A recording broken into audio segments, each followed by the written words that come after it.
Hello बच्चों, चलिए प्रश्न को देखते हैं। प्रश्न आकृति में ए बी सी और ए एम पी दो समकोण त्रिभुज हैं जिनके कोण बी और एम समकोण है। सिद्ध कीजिए कि सी ए बटा पी ए बराबर बी सी बटा एम पी। प्रश्न को हल करने से पहले जो इसकी मुख्य अवधारणा है उस पर विचार करेंगे। तो इस प्रश्न के लिए जो मुख्य अवधारणा है वह हो जाएगी त्रिभुजों में समरूपता।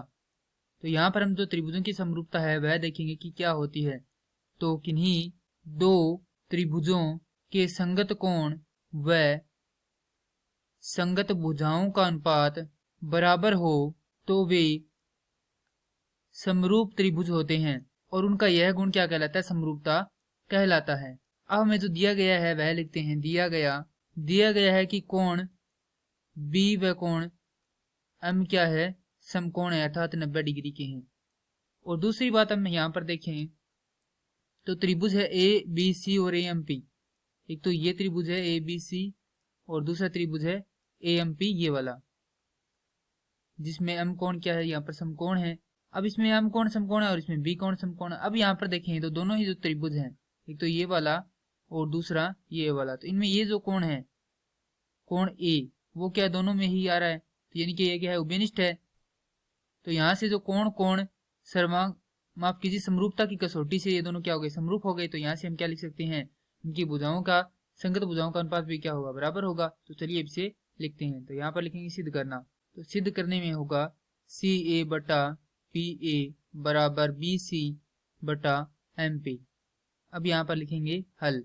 तो त्रिभुज ए बी सी व त्रिभुज ए एम पी में हमने देखा कि कोण बी बराबर है कोण एम के।